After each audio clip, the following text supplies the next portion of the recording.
It is literally one of the most gut-wrenching moments a parent can ever go through. Your child coming home, looking up at you, and telling you that they're being bullied. I want to start right off the bat by just acknowledging how incredibly hard and emotional that is to hear. As parents, our number one job is to keep our kids safe, right? So when someone threatens that safety, our protective instincts just flare up instantly. It's totally normal. In this explainer, we are going to walk through some deeply practical, grounded strategies straight from parenting science to help you navigate these terrifying moments. We're going to look really closely at how we define strength for our kids and how we can protect them without accidentally putting them in even more danger. So the absolute first question that usually pops into our minds when our child says, "Hey, they pushed me," is this. Should I tell my kid to just hit back? Look, I want to completely validate that fierce, protective anger you feel when your child is targeted. The instinct to look them right in the eye and say, next time you push back, if you don't defend yourself, they are going to keep doing it. It just feels so naturally right. We desperately want our kids to stop looking like an easy target, and honestly, fighting back feels fair. It feels like the fastest way to show strength. A lot of us remember a time in our own childhoods when standing up to someone seemed to work, and we think, well, bullies only understand strength, right? Those feelings are incredibly real and completely valid. But here is where we really need to pause for a second, because official U.S. bullying guidance actually warns against telling a child to physically fight back. Just think about the unintended consequences for a moment. You simply don't know the dynamics at play. That other kid, they might be bigger, older, or backed by a whole group of friends. What starts as a simple push can escalate into a serious injury in seconds. Plus, and we see this happen all the time, adults at the school usually only catch the last punch. They totally miss that first insult or shove, but they catch your child hitting back, and suddenly, no way, your kid is the one suspended for a two-sided fight. Fighting can also feed a crowd looking for a show, turning the whole thing into a public spectacle. Or worse, it drives the payback underground, to the bus, the bathroom, or the walk home where no one is watching. And perhaps most dangerously, if our message to them is just handle it yourself, your child might completely stop asking for your help when they are truly terrified. And this illustrates a boundary we desperately need to clarify for our kids. We have to explain the difference between protection and revenge. Protection is strictly about doing whatever is needed to get out of danger. Covering your head, calling loudly for help, sprinting toward an adult, the only goal is getting to safety. It is not about winning a fight. Revenge, on the other hand, is trying to hurt, scare, or shame the other child after the danger has already passed. Things like waiting after school, bringing a group of friends, or plotting to throw a punch the next day. We really have to teach our kids that revenge is not self-protection. It actually turns your child into someone who is also causing harm. Now, because our protective instincts are so strong, they unfortunately build into some well-meaning missteps we often make as parents. We absolutely make them out of love, but they can accidentally crank our child's anxiety through the roof. For instance, calling fear a weakness is a huge one. Actually, scratch that. Fear is a highly useful biological warning system. Telling them to hit back harder just dumps the entire crushing burden of stopping a bully right onto a child's shoulders. Blaming a child for freezing up completely ignores the fact that freezing is a natural, automatic response to danger.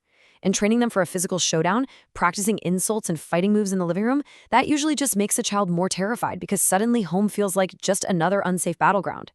Even confronting the other parents directly or treating every single normal peer conflict like it's systematic bullying can just escalate things completely out of proportion.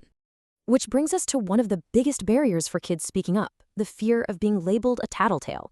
We have to actively redefine this for them.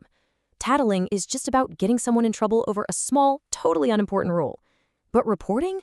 Reporting is getting help when someone is being hurt, threatened, trapped, or repeatedly targeted. We need to look our kids in the eye and make it crystal clear that when someone is unsafe, reporting isn't weak. It is an act of absolute bravery.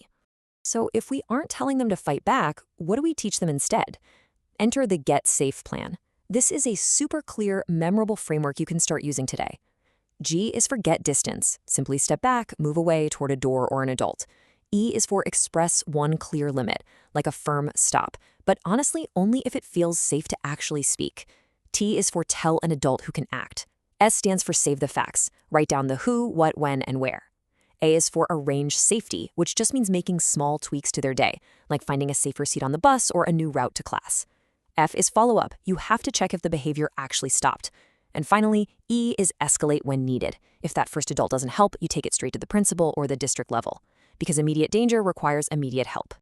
You can actually practice this at home, but the absolute key here is doing it without scaring your child. Please don't simulate some terrifying dramatic showdown. Just take 2 or 3 minutes, literally no longer. Have them practice standing tall and using a calm voice. Let them choose one short, clear sentence to use, something like, back up. Have them practice taking 2 steps back, turning toward an imagined, safe, well-lit place with people around and saying, I need help. And that's the whole shebang. The goal is just to build a little muscle memory for these safe actions. We want to make them easier to remember in a stressful moment, not traumatize the poor kid further.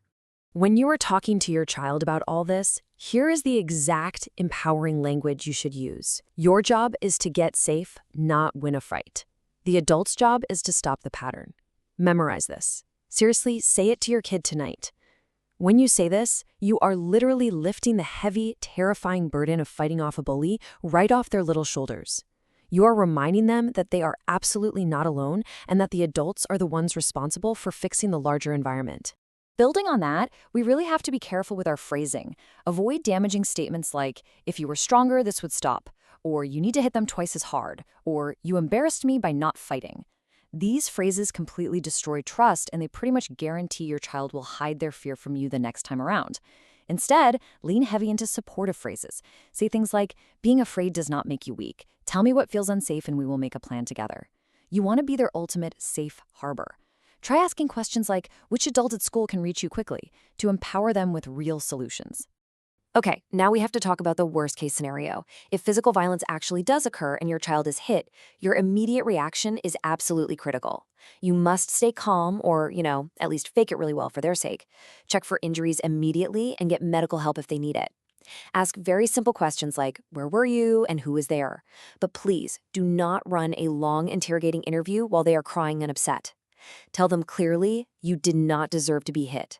We are going to make a safety plan. When it comes to dealing with the school, especially if your child reacted defensively just to get away, you need to be highly strategic in writing. Use this exact phrasing in your email to the staff.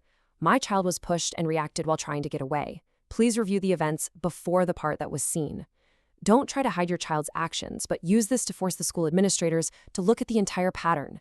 Make them look at the power dynamics and all the events leading up to the incident, rather than just punishing your kid for their final, desperate reaction. To actually hold the school accountable, you need a structured timeline. Think of it as a 72-hour parent plan. On day 1, your focus is entirely on your child. Check their safety, listen without any blame, write down the facts, and save any online proof or texts.